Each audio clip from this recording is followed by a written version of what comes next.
Era uma vez a linda história do cacau. Era uma vez uma saborosa fruta da cor de ouro que se chamava cacau. Dela se fazia o tão gostoso chocolate.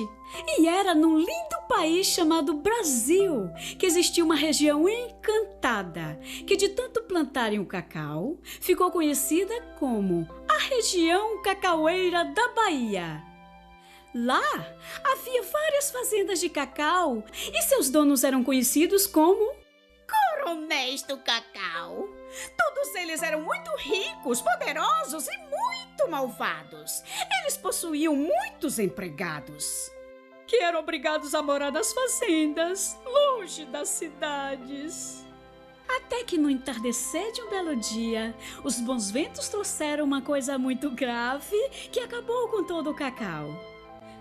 Mas essa parte da história a gente pula. Não interessa muito não, né? E foi aí que todos os donos das fazendas de cacau ficaram pobres. E finalmente os trabalhadores foram libertados e puderam ir com suas famílias para a cidade, onde tinha muita diversão. E assim eles viveram felizes para sempre. E essa, amiguinhos, é a verdadeira história do cacau. Não sei porquê, mas tem gente que não acredita em mim. Este 18 de novembro de 2011 é uma data histórica para o Brasil. É o dia que comemoramos e a partir de agora iremos comemorar a transparência e celebrar a verdade.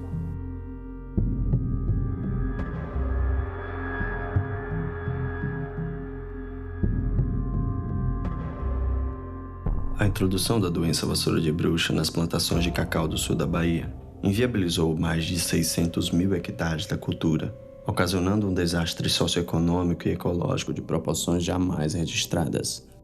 Os efeitos da catástrofe continuam repercutindo desde 1989 e afetam uma importante zona biogeográfica com 93 municípios, onde vivem quase 3 milhões de pessoas. Este filme aborda o fato a partir das evidências e dos argumentos científicos contidos nos relatos dos depoentes e em documentos oficiais.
Quando eu estava andando na roça, eu vi alguma coisa amarrada nos pés de cacau. O que será que fez isso aqui? Menino, não foi porque tinha nó. E vi vassoura amarrada com a própria película. Quem fez isso fez sabendo o que estava fazendo. Deixa de ser uma introdução acidental e passa a ser uma introdução induzida, deliberada, trazida pelo homem.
4, aí ele já começou a entristecer, meu marido. A gente já não podia fazer a feira mais direito, como fazia, família grande, né? E a vassoura de bruxa piorando. Ele ia na rua e os amigos dele diziam assim, Deodato, a região vai acabar por causa da vassoura de bruxa. Aí ele vinha para casa triste, chorava. Quando foi em 95, janeiro, ele foi lá embaixo para tomar um dinheiro, né, no banco. Quando chegou lá, ele disse, nós não estamos fazendo nada agora, que a vassoura de bruxa está acabando com tudo. Quando foi no dia 7, ele falou assim, Noélia, eu não vou aguentar me ver sem dinheiro. Já não tinha dinheiro para nada mesmo. Não tinha dinheiro para pagar energia, não tinha dinheiro para pagar água. Quando foi no dia 8, meu filho, aí aconteceu tudo o que tinha acontecido. Porque aí ele tinha comprado um bolo de corda. Olha, eu desconfiei tanto que eu nem fui procurar nada, porque eu já tinha tomado revólver, já tinha escondido. Já tinha tomado, ele queria se matar com gilete, eu já tinha tomado. E o veneno eu já tinha tomado da mão dele. Tudo isso, mas esse aí não entrou na minha cabeça. Ele botou a cabeça assim, atrás das minhas costas. Aí ele disse assim, Noélia, se eu pudesse eu ia me casar de novo. Aí eu disse assim, esse disco vai furar.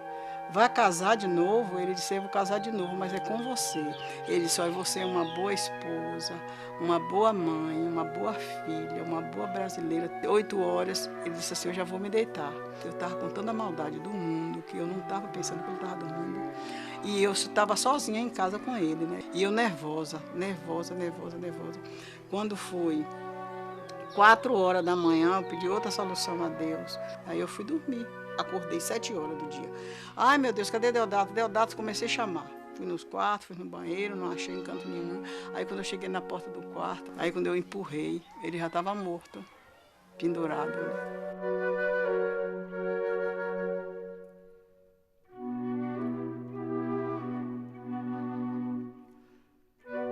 Aí eu comecei a gritar, dar murro nas paredes. Eu digo, ai meu Deus, não é possível. Eu disse, meu Deus, o que vai ser de mim agora? A gente não tinha um tostão. Aí eu fiquei magra, acabada, doente, não tinha nada para comer dentro de casa, não tinha nada. Eita, os meninos ficavam tudo nervosos. Minha filha que morava em São Paulo que mandava as coisas para mim. Mas aqui tem muita gente que ficou sem nada, sem poder fazer feira. Teve um fazendeiro mesmo aí que não fazia, só via chorando, porque não tinha dinheiro para fazer a feira dele. Me disseram que foi trazida. Me disseram que foi trazida para aqui. Agora, por quem que a gente não sabe, né? Após a introdução criminosa da vassoura de bruxa na Bahia, uma região outrora pujante entra numa decadência socioeconômica e ambiental. Eu diria também psicológico da região. Eu soube que em Birapitanga o camarada pegou uma corda e se enforcou na comieira da casa. Eu tenho um amigo lá de Branco Central, tomou remédio de rato. Essa praga matou o Luciano com um derrame. Foi muita morte por aqui relacionada à crise da vassoura de bruxa. O surgimento da vassoura aqui em nossa fazenda foi algo que nós não esperávamos assim de forma tão drástica. O senhor Kelly dizia que o negócio estava diminuindo por causa da vassoura. E a vassoura deu uma queda, filha da mãe, na produção. Com o decréscimo da produção, decresceu também o poder aquisitivo, diminuiu o bolso do proprietário, do produtor de cacau. Com isso, aumentou a inadimplência. Com relação ao comércio de Ilhéus, Itabuna, de toda a região cacaueira, caiu estupidamente. Porque não se rodava dinheiro, não tinha dinheiro. Aí o comerciante também entrou na mesma linha da lavoura. Falência total. Até o lavador de carro se queixava. Porque só o fato de se noticiar a vassoura de bruxa em Camaquã já, por exemplo, dificultou toda a operação de comercialização do nosso cacau. Dinheiro que a gente precisava, né? Para todo fim de semana você pagar sua folha, ficou mais difícil. Qual a postura que adotaram? Simplesmente dispensar os empregados. Houve uma perda muito grande, primeiro, dos empregos. E esses empregos que movimentavam, né, a economia da região provocou um impacto muito grande. O que nós vimos foi mais de 200 mil desempregados no campo. Claro, mas não só isso. Veja bem, você teve uma diminuição das populações de diversos municípios da região. Muita gente foi embora. tinha vezes que ia procurar recurso por fora, outro em outro lugar, de cidade e tudo. O pessoal perdeu o emprego e vai fazer o quê? Vai para a cidade grande. Principalmente nas periferias das 3 grandes cidades da região, Itabuna, Ilhéus e Porto Seguro.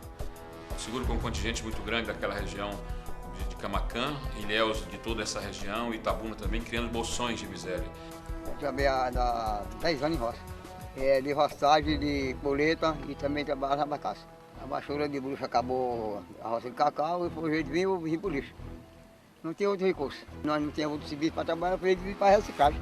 As fazendas de cacau desempenhavam um papel muito semelhante, né, ao que era o papel do Estado em fornecer moradia, por exemplo. Hoje nós vemos um número de favelas muito grande, principalmente em Ilhéus e Itabuna. Além do problema social que foi gerado com o advento da vassoura, houve um problema ecológico muito grande. Os trabalhadores perderam seus empregos, a lavoura foi abandonada de uma forma generalizada e o produtor, para sobreviver, para comer mesmo, né, fazer sua feira, foi obrigado até a vender madeira, né, da propriedade. Isso provocou um dano ecológico muito grande. A parte mais significativa do que restou da Mata Atlântica estava inserida naquele perímetro ali de Camaquã. Se você chegar hoje lá, é um deserto completo. É uma coisa que vocês, assim, não é possível, vendo as fotos de satélites anteriores, entendeu? E vendo as atuais, em tão pouco tempo, o que redundou esse impacto econômico, socioeconômico e ambiental, resultado dessa miséria. Por onde ela passava, ela destruía uma economia, ela destruía famílias, ela destruía produção, ela destruía receita. Trouxe exatamente isso, um empobrecimento terrível. Eu vejo o exemplo de Itabuna, né? A cidade que era um Eldorado, o que virou? Itabuna, por exemplo, apareceu recentemente, certo? Como uma das cidades mais violentas do Brasil para o jovem. Sinceramente, uma parte dessa violência, dessa desagregação social, também é resultante dos impactos causados pelo crime da vassoura de bruxa. Certamente, hoje, esse quadro de violência que você vê nas cidades maiores da região do Cacau se deve, certamente, à introdução da doença da vassoura de bruxa, expulsando as pessoas do campo, indo inchar a periferia das cidades, indo subempregar, morar numa casa que não tem saneamento, morar em um lugar que não tem nenhum tipo de condição de abrigar e ali enveredar para o crime, ali enveredar para o tráfico, para a droga. Se foi A, se foi B, se foi C, isso vai aparecer.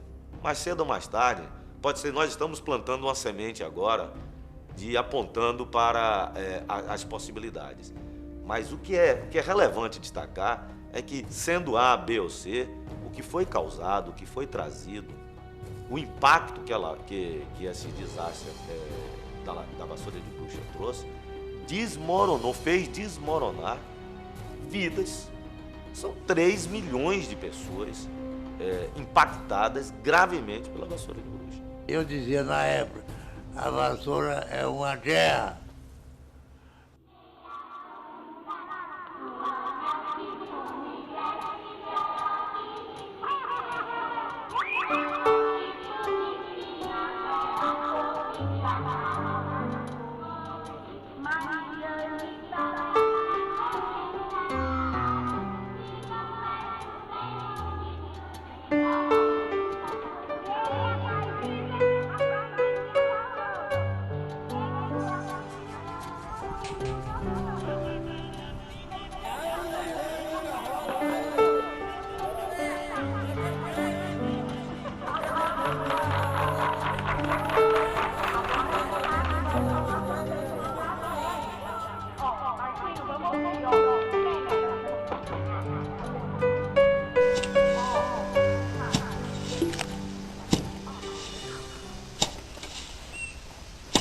Não conhecia a vassoura de bruxa. A doença causada por um fungo terrível. É uma doença provocada por um fungo chamado Monilhóftora perniciosa. A interação do fungo com a planta é uma interação muito complexa, o que faz essa doença ser tão difícil de ser combatida. O fungo da vassoura de bruxa se reproduz tanto sexual como assexuadamente. O ciclo, né, da doença vassoura de bruxa começa com a penetração de um esporo. É um esporo que parece uma gotinha de água. Ele é tão sensível que em poucas horas ele morre. É muito interessante que o fungo ele só penetra tecido em crescimento. Então, o grande problema da vassoura de bruxa não é nem tanto os frutos que adoeceram. São os frutos que nem chegaram a ser produzidos. Na realidade, o que a vassoura de bruxa causa é um dano ao cacauicultor.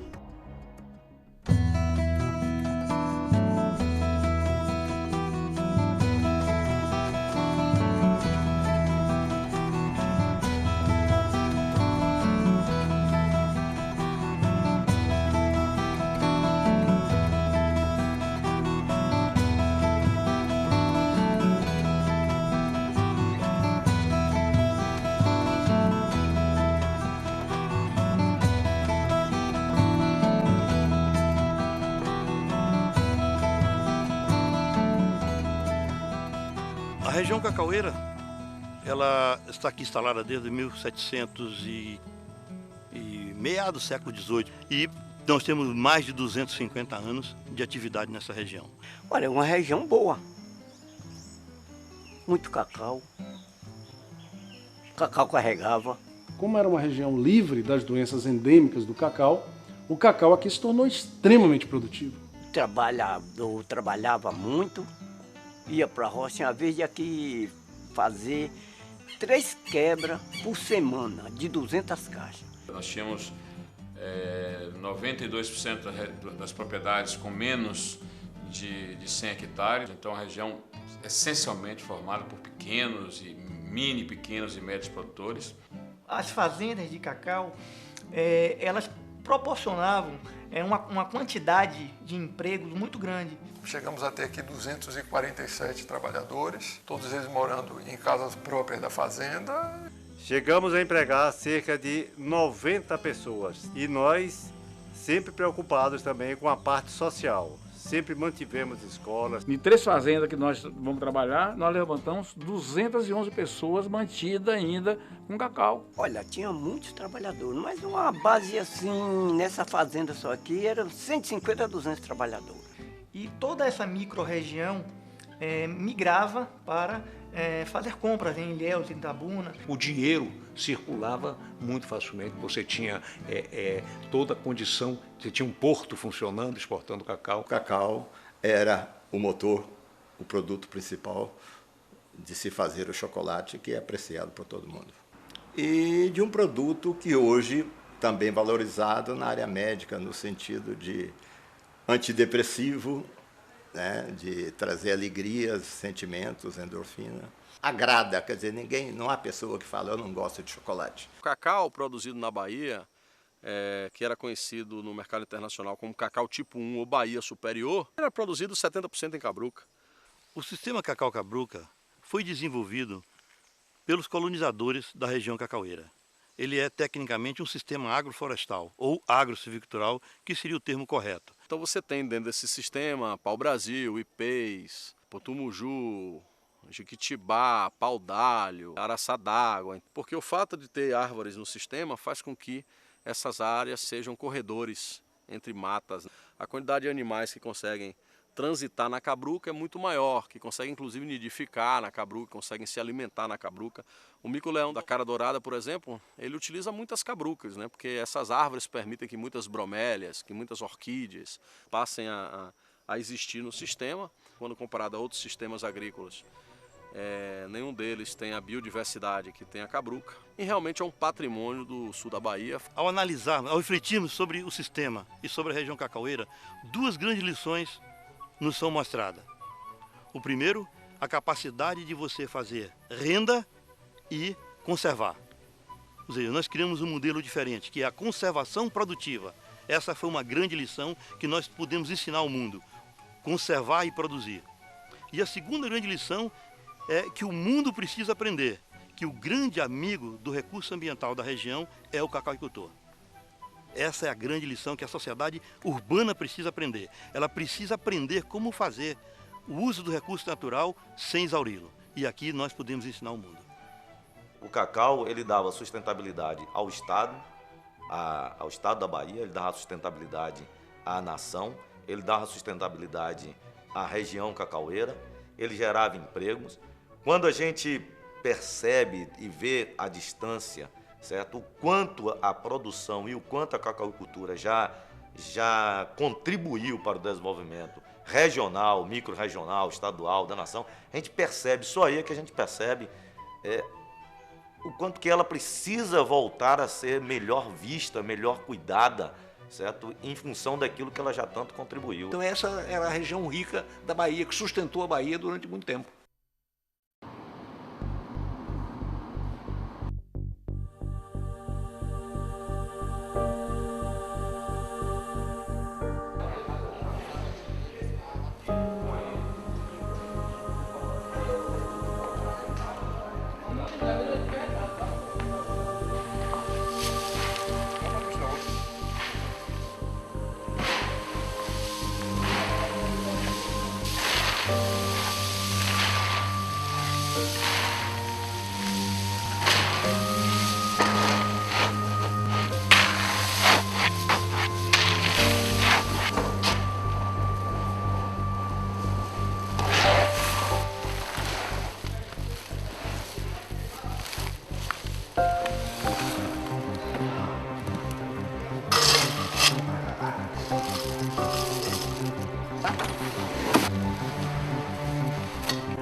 Em 1957, o governo do presidente Juscelino Kubitschek criou a Comissão Executiva do Plano da Lavoura Cacaueira, a CEPLAC. Com caráter dito temporário, tinha a finalidade de recompor as dívidas oriundas da crise de 1955. Em 1961, após a criação da taxa de retenção cambial, a CEPLAC adquire uma sustentação financeira estável e é consolidada no controle da cacauicultura. Com os recursos gerados pelo cacau, a CEPLAC constituiu seu quadro de pessoal, criou um departamento de extensão e um centro de pesquisas. Em meados da década de 1970, com o objetivo de ocupar a Amazônia brasileira, o governo militar do presidente Ernesto Geisel desprezou os riscos de disseminação da vassoura de bruxa e iniciou o plantio de cacau no norte do país, lugar onde a doença era endêmica. A vassoura de bruxa, assim como o cacau, os dois são nativos da Amazônia. Os dois são, digamos assim, coevoluíram, né? O que nunca poderia ter acontecido, realmente, é se criado as condições para que o fungo chegasse aqui. Houve, como eu disse, imprudência, incompetência, para dizer o mínimo. Durante 18 anos, a CEPLAC manteve postos de fiscalização nos aeroportos e postos de fronteira, e era um programa chamado CAVAB, né? A Campanha de Controle de Vassoura de Bruxa, que o objetivo era exatamente inspecionar bagagens e passageiros com o objetivo de impedir que fossem transportados para a região cacaueira da Bahia e do Espírito Santo material que pudesse estar infectado. Apesar da existência de várias barreiras de inspeção fitossanitária, em 1989 foram descobertos nos municípios de Uruçuca e Camaquã os primeiros focos da doença. Logo em seguida, focos esparsos e distantes um do outro começaram a surgir. O fungo parecia saltar de um ponto a outro. A doença é disseminada em toda a região. Coloquei 30 homens lá fazendo limpeza, poda, adubação, e logo em seguida foi descoberto um galho com uma inchação, parecendo um cancro. E mandei esse caco para a CEPLAC para fazer uma análise. Quando foi no dia 30 de maio, aí estavam tentando me localizar e comunicando que era vassoura de bruxa. A responsabilidade de combater a doença, toda doença, não é só vassoura de bruxa, qualquer doença exótica que seja introduzida natural ou artificialmente em qualquer região, no Brasil existe normas, né, legislação que orienta como é que se deve fazer isso. A responsabilidade é do governo e, nesse caso, especificamente, do Ministério da Agricultura com a CEPLAC. o secretário do Ministério veio aqui, visitou a área e aí começaram a jogar produtos como cobre sandóis e depois jogaram agente laranja e depois veio a derruba total. Derrubou jacarandá, cedro, jequitibá. Nós entramos com a ação em 1989, levamos 20 anos brigando contra o governo para tentar receber a indenização e depois disso o governo ainda vai estar pagando com 10 anos de prazo. Desde o primeiro foco de Chico Lima, eu instruí muitos meus trabalhadores, administradores, para que estivessem atentos a qualquer sinal sobre a vassoura de bruxa. Quando eu fui percorrer a fazenda Panelinha, o meu administrador, seu Hugo, disse: Ramalhano, eu tenho uma coisa muito triste para lhe contar. Ele me mostrou um fruto infectado, sem dúvida nenhuma, e que foi retirado de um pé de cacau que estava exatamente assim ao lado de uma cerca, de uma área que meu pai havia vendido a Luciano Santana. Quando eu vi aquilo, eu fiquei muito assustado, Então peguei esse fruto e vim direto para a CEPLAC, aqui na estrada de Itabuna e Ilhéus, assim que foi denunciado o foco de Camaquã. Após a identificação dos focos e todo aquele trabalho de erradicação, a CEPLAC interditou essas áreas. Após o estudo e mapeamento desses focos e outros focos menores que estavam acontecendo ao longo da BR-101, chegou-se à conclusão de que não adiantaria continuar com a erradicação. Tivemos que partir para a parte de controle através do manejo. E isso foi realmente a primeira ação da CEPLAC. Nos anos seguintes, não há nenhuma ação significativa para combater a doença. Diante da ausência do Estado, a vassoura de bruxa avança consumindo toda a riqueza. Este é o período conhecido como buraco negro. O cacauicultor chega a uma situação de extrema vulnerabilidade econômica e psicológica. Muitas pessoas são acometidas de depressão. Algumas cometem suicídio. Só em 1995 é que o Estado brasileiro apresenta o Programa de Recuperação da Lavoura Cacaueira Baiana. Formatado pela CEPLAC, o pacote tecnológico seria capaz de controlar a doença e aumentar a produtividade para 100 arrobas por hectare. Como nós fazíamos costumeiramente, nós viemos comemorar o Dia das Crianças aqui no meado de 90, Mas com o propósito de fechar a fazenda, porque já se tornava inviável. Mas chegando aqui, eu e minha mulher, vendo tantas crianças, tantas famílias aqui na fazenda, nós pensamos, é justo dispensar todo esse pessoal?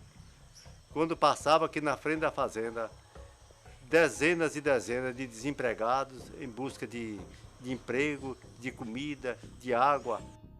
Sensibilizado com a situação e diante do programa de recuperação, Edivaldo Bruno e sua esposa aposentaram-se e foram morar na fazenda. Fizemos inúmeras consultas junto à CEPLAC sobre a viabilidade daquele projeto que ora estava sendo oferecido para nós. O CEPLACiano falou: não tenha a menor dúvida, é um projeto que você pode investir, que você vai ter resultados espetaculares. Pegamos o financiamento da CEPLAC, da primeira etapa, viemos morar na fazenda, consagramos nossa vida à fazenda e partimos para a luta. Os fiscais do Banco do Brasil aqui vindo emitiam laudos altamente favoráveis ao nosso trabalho. Era a fazenda modelo da região. Depois veio logo a segunda etapa. As duas etapas foram um fracasso absoluto. Pouco depois surgiu a possibilidade, a CEPLAC nos assinou com uma outra vertente da enxertia. Todo o pessoal da CEPLAC foi unânime na opinião de que a enxertia era a solução final para a lavoura. Tomamos o financiamento, em que resultou um material também equivocado da CEPLAC. Dentro dessa orientação da CEPLAC, nós, além de enxertarmos os 200 hectares, nós fizemos a decepa dos 200 hectares de acordo com a exigência dos fiscais do Banco do Brasil, de acordo com a exigência do pessoal da CEPLAC. Isso resultou num fracasso absoluto. Tudo que a CEPLAC pediu, eu fiz. Tudo que o banco queria, eu fiz. Eu fui simplesmente enganado pela CEPLAC. A única coisa que nos restou desta orientação equivocada da CEPLAC foi um endividamento monstruoso. O pacote tecnológico que foi lançado para combater a vassoura de bruxa na Bahia foi um pacote tecnológico adaptado para regiões que têm situação climática completamente diferente. Então ele era absolutamente inadequado. Plano de recuperação da lavoura cacaueira, a primeira e segunda etapa, aquele rebaixamento, aquela poda drástica, infelizmente não surtiu efeito. O rebaixamento de copa, feito a qualquer momento, a qualquer hora, sem nenhum conhecimento do que aconteceu, esse foi, na minha opinião, a grande ação humana que gerou essa extraordinária dispersão do fungo em toda a região em tão pouco tempo. Em 1990, 5 anos antes do programa de recuperação, a CEPLAC assim definiu o uso da poda. A utilização da poda, no sentido de reduzir a disponibilidade da fonte do inócuo na árvore, visando manter a doença num nível menos comprometedor, deve ser considerada como uma técnica agronomicamente impraticável, onerosa e ineficiente. Após a primeira e segunda etapa, veio a terceira e quarta etapa, que já era a parte da clonagem, da enxertia. Se observou depois de algum tempo que a maior parte desses clones que foram recomendados e os cacauicultores plantaram, eles eram auto-incompatíveis. O que é que significa isso? Eles não reproduziam com eles mesmos. E como você fez uma clonagem intensiva da mesma planta em áreas grandes, o que você tinha na realidade era uma plantação que vegetava, mas não produzia cacau. A CEPLAC não deu a devida importância ao problema da compatibilidade sexual. Esse segundo fato foi extraordinariamente perverso para a redução de produção. Antes da segunda fase do programa de recuperação, a CEPLAC participou da 12ª Conferência Internacional do Cacau, onde foi apresentado o trabalho científico, observando que a presença preponderante de plantas autoincompatíveis nos cacauás do recôncavo da Bahia é a principal causa da baixa produtividade das plantações. Os autores do trabalho eram servidores da CEPLAC. Bom, sobre a recepa, eu acho que foi mais um equívoco essa recomendação. A CEPLAC recomendou você recepar os pés velhos e instruiu ao Banco do Brasil, se você não cortasse o velho, ele não liberava a parcela para o novo. E se eu tivesse feito isso, certamente hoje eu não estaria aqui. O que eu colho aqui se deve a essas plantas que eu não recepei, porque se tivesse recepado, estaria numa situação bem pior. E verdade seja dita, aqueles que não aceitaram a orientação da CEPLAC, eu tenho aqui alguns produtores que não aceitaram as orientações da CEPLAC, estão em situação muito melhor do que aqueles que aceitaram. Em 1995, no momento que os pacotes de recuperação da lavoura foram montados, eles foram montados com base em uma tecnologia que o Estado já sabia que estava errada. Em novembro de 2009, o então secretário executivo do Ministério da Agricultura, José Gerardo Fonteles, reconhece a ineficiência da tecnologia desenvolvida pela CEPLAC para o programa de recuperação. Ressalvo o seguinte, há uma outra realidade. A tecnologia que a CEPLAC propôs aos produtores não servia. Não existia tecnologia para combater a vassoura de bruxa naquela oportunidade. O que é que foi proposto? Redução de copa, não sei o quê, bababá, que hoje ninguém for falar isso no sul da Bahia, ninguém quer, né? Apanha. Ok? Saíram podando cacau e tal. Assistência técnica a esse produtor que estava com situação dificílima, zero. Então, não era possível que desse certo. A tecnologia que vocês mostraram para nós aqui não serviu para nada. Não serviu para nada, porque não era convalidada. Cientificamente não tinha prova de nada. Então, tem que assumir essa habilidade. Eu fui da CEPLAC, fui do crédito e via como é que as coisas andavam. Mas dizer que o produtor não sabia o que fazer é compreensível. Agora, dizer que os técnicos da CEPLAC não soubessem o que fazer já leva um pouco de preocupação. Quer dizer, nós vimos que a CEPLAC estava perdida, essa que era a realidade, né? Pois bem, a CEPLAC errou. Foi infeliz. Poxa, a CEPLAC estava administrando nas melhores condições. Na hora que nós precisávamos dela, numa situação adversa, ela estava tão despreparada quanto nós. E não era para ter sido assim.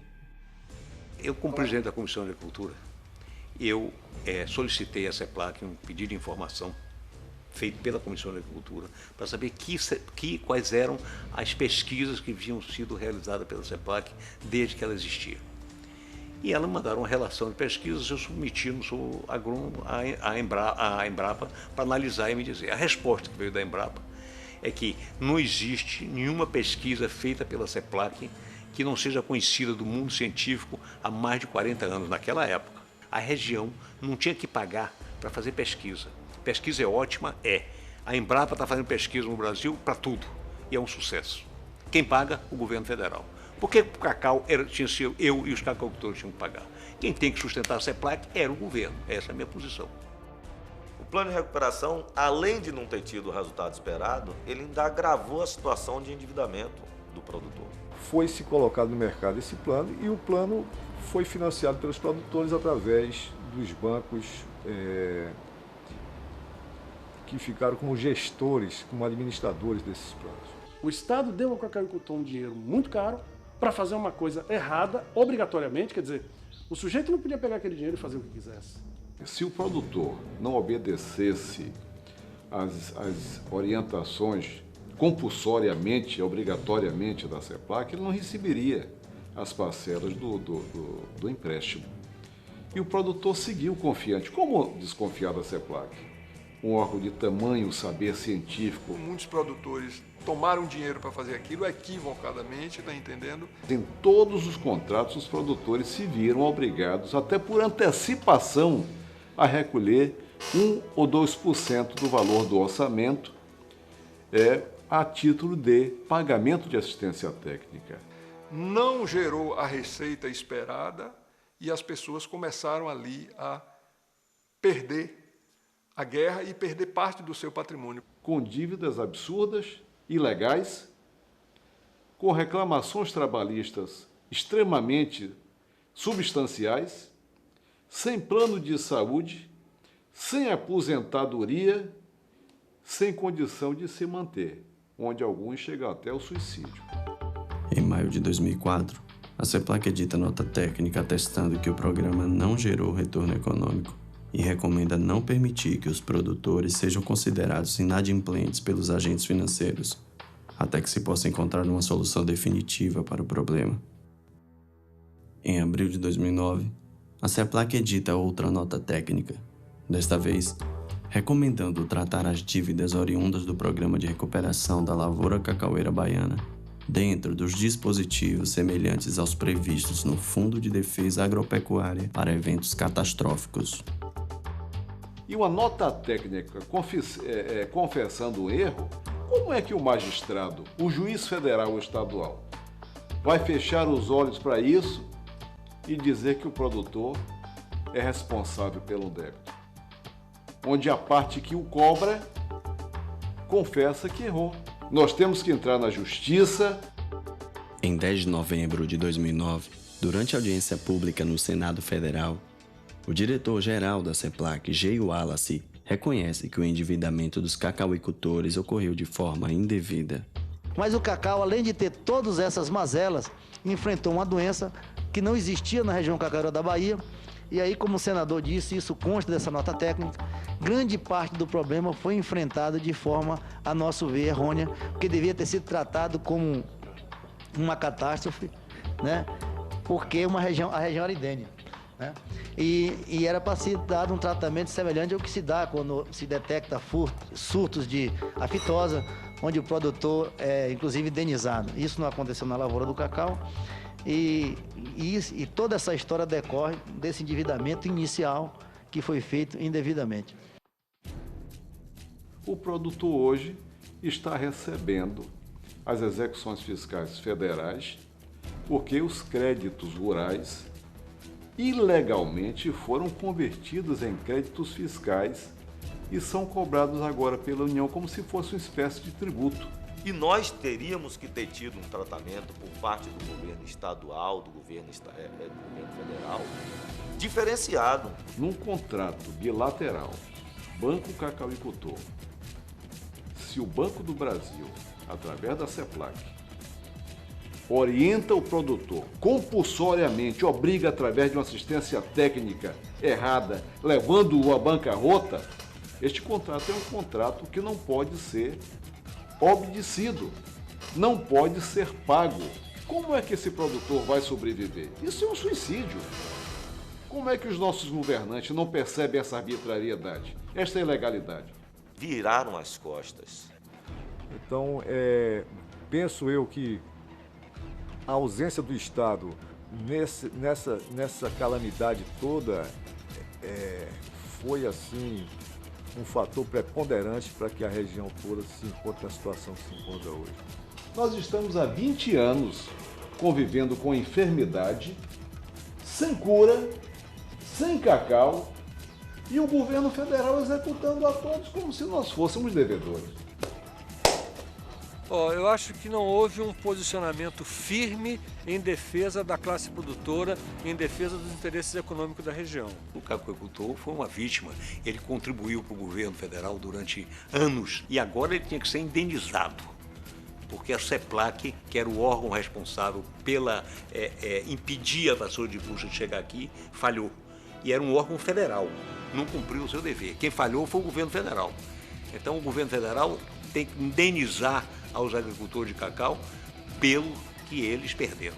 Mas, meu amigo, se a gente ficar esperando, ao contrário, nós vamos ficar chupando o dedo e os filhos nossos amanhã e os netos vão dizer assim: vocês são um monte de bunda mole.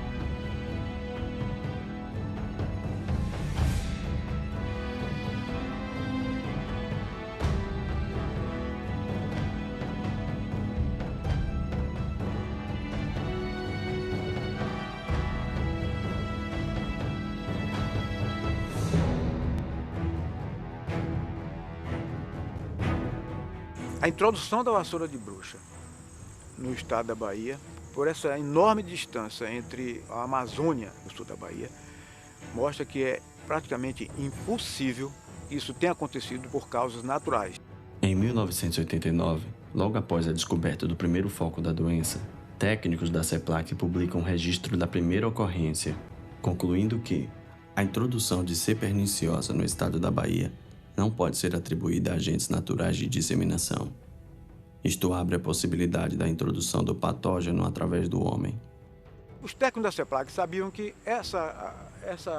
esse incidente aconteceu através de algum tipo de introdução feita pelo humano. Se atribuiu naquela época, não é, a esse trânsito de trabalhadores e uma introdução dessa, naquele tempo até então, tida como uma introdução acidental. A chance de tal esporo ter vindo sem querer em uma bota, em uma bainha de facão, misturada em matéria orgânica, ela simplesmente não existe. E a razão é que o fungo não sobrevive por mais de 3, 4 horas fora do tecido vegetal infectado. Além de tudo, de 2 esporos ao mesmo tempo chegarem, uma no norte e outro no sul, e a partir daí começar a infecção, quer dizer, aí você vai multiplicando improbabilidades, o que a gente pode seguramente garantir que o ingresso foi humano. Bom, provavelmente teria que alguém transportar um tecido infectado. Em abril de 1990, a CEPLAC emite nota técnica revelando que a observação no mapa dos 3 pontos de infecção, aliada à análise das condições de campo, permitem inferir que a propagação da doença não ocorreu de forma natural, através do vento ou da água. Possivelmente se originou por disseminação induzida, através de material infectado com ocorrência praticamente simultânea nas 3 áreas. A dispersão do fungo da doença é uma dispersão que tem uma tendência a ser concêntrica. Então você pensa, aqui você tem um ponto, no centro de um ciclo. Então, em uma etapa dessa, em um ciclo de infecção, ele vai e alcança alguns metros, né? Aí os outros vão formando novos pontos. É altamente improvável que de um determinado foco, você vê um foco aqui que começou aqui e um outro que começa lá muito distante. Isso é altamente improvável. Olha, quando surgiu o foco de Camaquã lá na Fazenda Boa Sorte de Luciano, realmente foi um choque muito grande, porque a gente começou a se interrogar como é que essa vassoura, entendeu, deu um salto de Uruçuca para Camaquã. É uma vassoura, a gente até costumava brincar de dizer que era a vassoura canguru, que ela dava saltos e não deixava o rastro. Então, é altamente provável que os dois focos de contaminação tenham sido simultâneos, né? Ou bem próximos do ponto de vista temporal. Então, ele poderia até chegar em Camaquã, mas com muito tempo. Para ele chegar como ele chegou, realmente foi uma ação deliberada. A gente não tem dúvida disso. Em 1996, é publicado o trabalho científico onde os técnicos da CEPLAC concluem: na Bahia, há evidências consideráveis de que a doença não foi somente introduzida, mas também se espalhou através da ação humana depois que as infecções iniciais se estabeleceram. Contudo, a ocorrência de dois focos distintos da doença em Uruçuca e Camaquã sugere que houve mais do que uma introdução de material infectado. O patógeno foi trazido direto para o centro da região cacaueira. Que as distâncias eram longas e que os focos eram isolados. Essa é uma das evidências de que a introdução foi intencional. Quando analiso isso, aí já deixa de ser uma introdução acidental e passa a ser uma introdução induzida, deliberada, trazida pelo homem.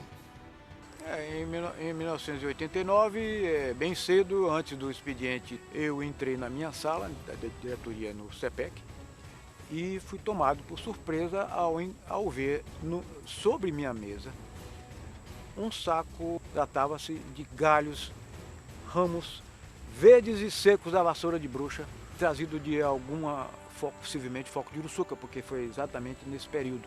E sobre esse saco continha um bilhete exatamente gozador e dizia em letra de forma: vão procurar a VB em outros locais vagabundos. Eu não vejo como um estranho poderia ter entrado nessa organização, passado pela guarita que é rígida, você ultrapassar principalmente com carro, e chegar à sala do diretor do Centro de Pesquisa Cacau para depositar um presente indesejável como aquele.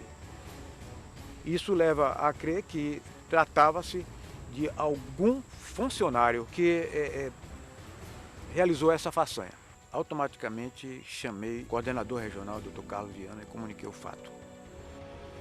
Em novembro de 1989, a CEPLAC formaliza pedido de providências à Polícia Federal, informando que já se levanta na região cacaueira da Bahia suspeitas de que atrás desses focos há ação criminosa objetivando a introdução da enfermidade no principal polo produtor de cacau do país.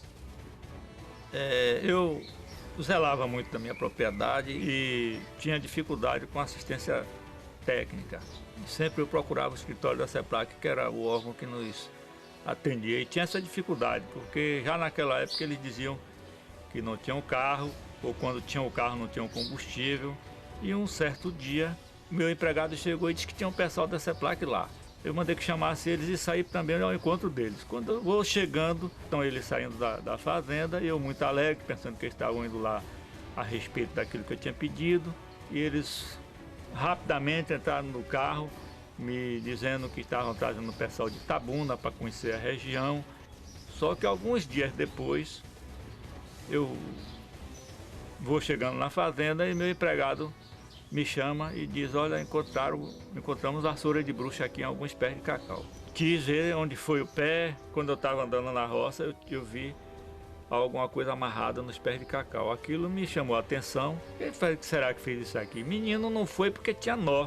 Então é alguma coisa de macumba, eu sei lá, eu achei que podia ser assim, mas que não tive nem coragem de pegar e desamarrar aquilo ali, achei aquela coisa feia, Hoje eu estou sabendo que é uma vassoura de bruxa, mas naquela época eu não sabia o que era aquilo amarrado ali. E não tinha como essa vassoura de bruxa chegar até a nossa região se não fosse criminosamente colocada. Sobre essa constatação de ramos infectados amarrados em plantações sadias, eu mesmo achei aqui na Santa Úrsula, no maio de 1990, eu achei 2 pés de cacau com vassouras secas amarradas no cipó de imbira, no meio do caule de 2 pés de cacau. Eu mesmo retirei aqui, bem como outras pessoas também encontraram. O fato da vassoura amarrada dentro da roça de cacau foi ali depois da Fazenda União, entre o Poço Santo Antônio e o Baitaba. Eu cheguei lá, porque houve essa denúncia, e eu tive lá e vi vassoura amarrada com a própria película do tronco da galha do cacau, aquela películazinha, a vassoura de bruxa amarrada no tronco, quer dizer, na galha do cacaueiro. Tanto em Buararema como o lado de Baitaba. Eu fazia parte da comissão da vassoura de bruxa lá no CNPC, presidida por Salomão Mafuz. O presidente me impediu para ir lá tirar umas fotos e eu, no outro dia seguinte, saí com minha máquina, tirei as fotos. Essas fotos foram entregues ao CNPC, por sinal, com o filme, a foto com o filme. Em julho de 1990, a CEPLAC também formaliza pedido de providências à Procuradoria-Geral da República, justificando: cresce assustadoramente através da imprensa e dos órgãos de representação da lavoura denúncias de que o fato foi criminoso. No mês de maio do ano em curso, no ramal da Água Vermelha, município de Itacaré, na fazenda Santa Cruz do senhor Walter Tanuri, foi constatada a presença de uma vassoura vegetativa, já no estágio biológico de vassoura seca, amarrada criminosamente a um cacaueiro. O fato foi detectado pelos engenheiros agrônomos Roberto Araújo Setúbal e Milton José da Conceição, técnico agrícola Luiz Antônio dos Santos Alves e produtor Soane Nazaré Filho. No mesmo mês e ano, o engenheiro agrônomo Newton Pinto de Menezes e o agricultor Antônio Pamponé verificaram vassoura vegetativa no estado biológico de vassoura seca, amarrada a um cacaueiro da fazenda Sempre Firme, do senhor Fidélio Pamponé, localizado no município de Itacaré. Ainda no mês de maio de 1990, no município de Arataca, na região do Alto Aliança, distrito de Anuri, na fazenda Bom Jardim do senhor Gidevaldo José dos Santos, foram encontradas pelo engenheiro agrônomo Antônio Zósimo de Matos Costa 4 vassouras em estágio de vassouras secas, amarradas em cacaueiros. Paulo Alvim era um dos mais importantes cientistas do cacau. Em entrevista ao jornal A Tarde, em 18 de agosto de 1990, ele declarou: a entrada do fungo, nós podemos dizer hoje, com quase certeza, tem uma forte contribuição criminosa. Nós estamos encontrando no campo a área em que maldosamente pessoas penduraram ramos com vassoura em árvores. Eu, assim que soube do que estava acontecendo na região, eu pedi imediatas providências, a abertura de inquérito e que a Polícia Federal passasse a apurar o que estava sendo feito. Se as medidas foram tomadas ou não, eu não posso afirmar, porque eu deixei de ser deputado federal, eu deixei de exercer o meu mandato, em cuidar da minha vida pessoal e vi apenas o descalabro que se instalou aqui. No desenrolar dessas reuniões e conversa, e de sacos de vassoura de bruxa e Senagom, de vassouras amarradas em pé de cacau, foi constatado que foi criminosa e até hoje não se sabe quem foi o criminoso. Eu também tive acesso ao relatório da Polícia Federal e lá os depoimentos apontam, né, que foram encontrados tecidos infectados, propositalmente amarrados, né, em ramos de planta, o que por si só já revela a intenção de quem colocou, ou seja, elas não estavam ali por acaso, alguém introduziu. Quem fez isso, fez sabendo o que estava fazendo, não fez para brincar. Logicamente, a gente hoje analisando, vê toda uma logística científica dando suporte a essa introdução. A gente vê a utilização de dispersores naturais, acidentes de relevo, morros e cursos d'água, encontros, vertentes. Foi encontrado, né, pelos técnicos de que a cada 100 quilômetros na rodovia BR-101, nos divisores de água e nos divisores de vento e nos disseminadores de vento, a cada 100 quilômetros tinham sido implantadas, encontradas amarradas nas pés de cacau. Tudo concorrendo para que a doença se disseminasse, está entendendo, de uma forma mais rápida. Então a gente vê pontos de extrema de fazendas, entendeu, para contaminar 2 pessoas ao mesmo tempo. A gente viu o córrego do Panelinha, uma quantidade de vassoura seca enorme jogada dentro. E aí a gente conclui de que houve realmente uma introdução induzida, praticou, conhecia, sabia o comportamento da doença e teve uma logística científica toda para ser feita essa introdução e disseminação, certamente. A caracterização de que foi intencional a introdução, ninguém tem dúvida. E isso, então, determinou a disseminação urgente disso, que está aí por toda a região. Em 2, 3 anos, acabaram-se os cacauais da região. Naquela oportunidade, nenhum inquérito foi instaurado pela Polícia Federal. Apesar da gravidade do fato, apenas 2 diligências foram realizadas entre novembro de 1989 e janeiro de 1990. Os relatórios apontam os trabalhadores rurais e fazendeiros como os possíveis responsáveis pela introdução da doença.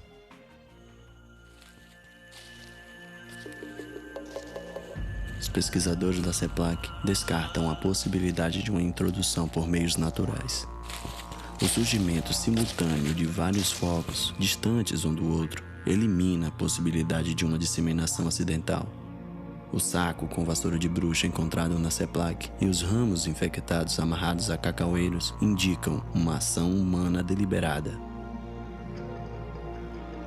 As evidências desenham o crime. O que aconteceu aqui, na verdade, foi um crime biológico. É um escândalo mundial incubado, é um crime bárbaro, covarde. O que aconteceu aqui é muito sério. É um crime contra a humanidade. Uma coisa aterrorizante, né, que a humanidade precisa tomar conhecimento. Depois veio o plano da CEPLAC, que a gente hoje para pensar, será que foram erros mesmo? Ou será que não teria sido a continuação daquele crime diabólico? Eu diria que a introdução criminosa do fungo na região foi apenas um dos fatores do que a gente deveria denominar no seu todo de verdadeiro crime da vassoura de bruxa. Nós somos muitas vezes passivos à situação que essa região é muito passiva. Não se pode permitir que um dano que dizimou essa região e um dano que pode dizimar novas regiões passe por nós como se nada tivesse acontecido aqui. Nós não tivemos aqui uma crise, não. Nós tivemos aqui uma tragédia. Nós tivemos aqui um holocausto. A humanidade corre um risco de que isso seja repetido, seja no cacau ou seja em qualquer outra lavoura, porque não houve punição. Eu acho que o mundo deve cobrar isso do governo brasileiro. Então, como aceitar isso? Eu quero um país melhor para meus filhos, então eu realmente não posso aceitar uma situação dessa. Eu tenho a impressão que isso foi um processo ideológico, né, onde precisava se acabar com os grandes produtores de cacau da região, para acabar com os ricaços do cacau, entre aspas. E aí esqueceram que acabaram com os empregos, acabaram com a zona rural, que acabou com o comércio, e a região entrou e se depauperou aí. É lógico que para o governo brasileiro seria muito bom identificar os culpados, porque seria um crime que é um crime muito sério que foi praticado contra uma região inteira, contra um país inteiro. É crime de lesa humanidade. Que o nosso país não teve a capacidade ou a conveniência de apurar a fundo e apontar os culpados.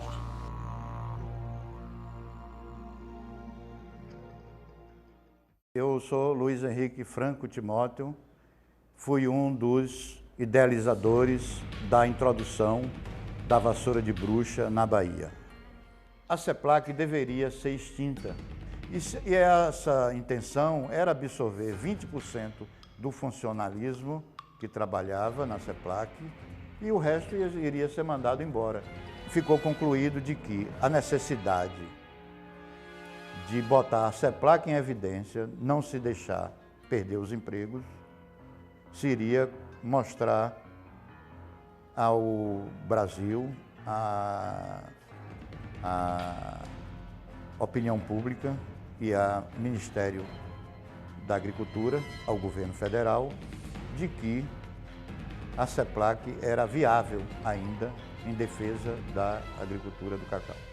Então a intenção era dar uma alternativa para isso. E qual foi a alternativa? Mostrar que a CEPLAC teria ainda função.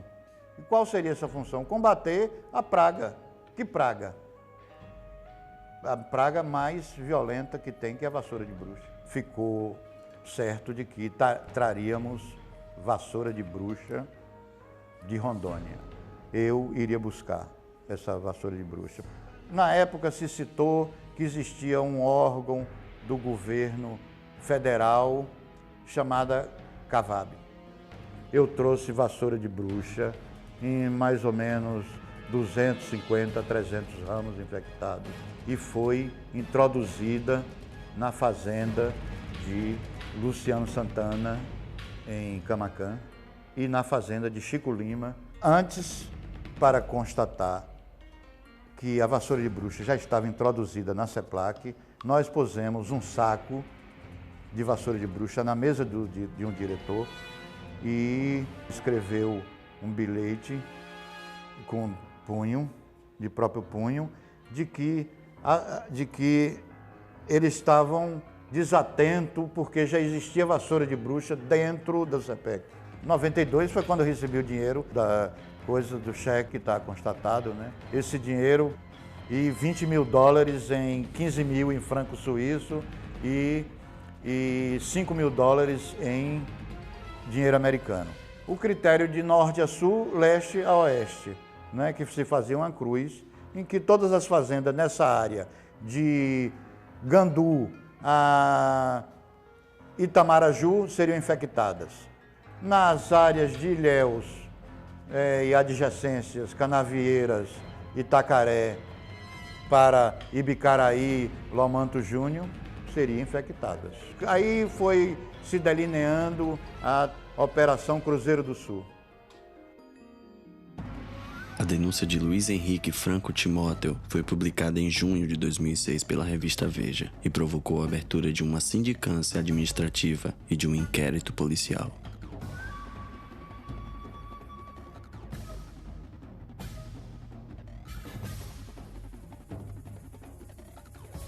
O Ministério da Agricultura registra o procedimento como terrorismo biológico do cacau. O procurador federal Ronaldo Marques de Araújo é designado presidente da comissão. Diversos documentos não são localizados na CEPLAC, inclusive um processo administrativo aberto pelo então superintendente regional Carlos Viana. Um falso dossiê encaminhado pela CEPLAC à comissão de sindicância. Além de Carlos Viana, testemunhas confirmam a constatação de ramos infectados amarrados a cacaueiras. Entre elas, o agrônomo Antônio Zósimo de Matos Costa, que denunciou o fato. A denúncia também não foi localizada na CEPLAC. O bilhete encontrado na CEPLAC junto com um saco de vassoura de bruxa foi encaminhado à Polícia Federal e também não foi localizado. A comissão de sindicância encontra indícios de irregularidades cometidas por servidores da CEPLAC e recomenda a abertura de um processo administrativo, incluindo mais 2 funcionários, estes por possível retenção indevida de documentos. Em janeiro de 2007, o secretário executivo do Ministério da Agricultura autoriza a abertura do processo administrativo. Para evitar o envolvimento de forças externas poderosas, foi sugerido que a Controladoria Geral da União indicasse os membros da comissão processante. Em maio de 2011, o procedimento foi arquivado. Não há notícias sobre a abertura do processo administrativo.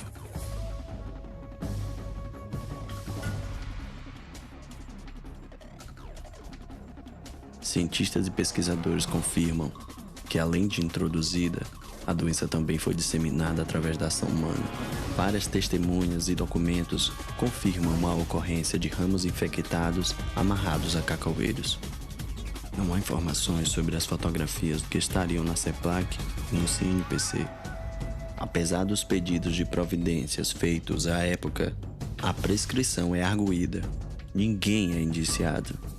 Mas diante das evidências, a Polícia Federal admite a ocorrência do crime e conclui: reputa-se induvidoso que a introdução e a disseminação da doença vassoura de bruxa na região sul da Bahia decorreu de ato humano deliberado.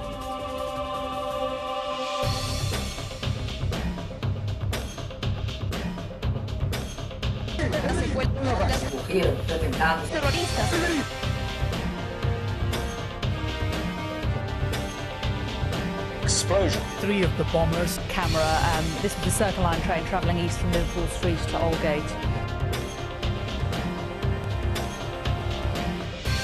En la escuela en tristeza, lo que the terrorists were Muslims. Todo lo que la vida podía. Puesto a salvar a sus niños.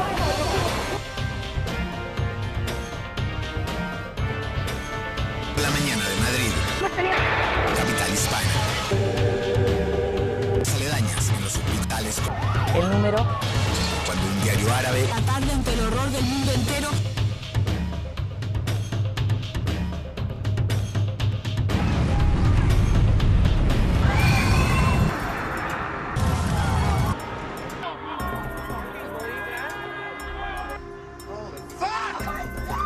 Was hit by a plane and wrecked by an explosion.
Se o penhor dessa igualdade conseguimos conquistar com braço forte, em teu seio, ó liberdade, desafia o nosso peito à própria morte.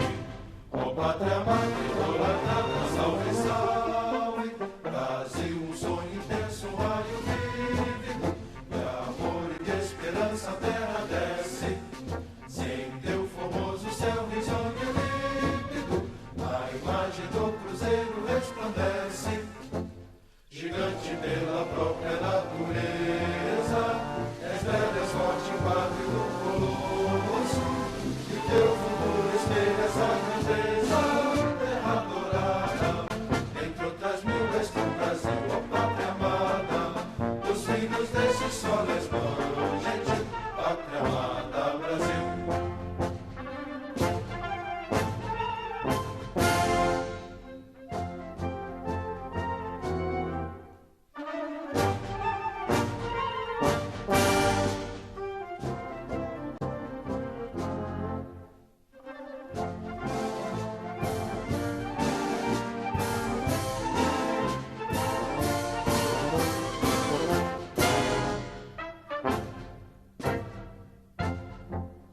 Deitado eternamente nesse esplêndido, ao som do mar e à luz do céu profundo, fulguras do Brasil, florão na América, iluminado ao sol do novo mundo, do que a terra mais garrida, teus risonhos lindos campos têm mais flores, nossos bosques têm mais vida, nossa vida no teu seio mais amores, ó pátria amada.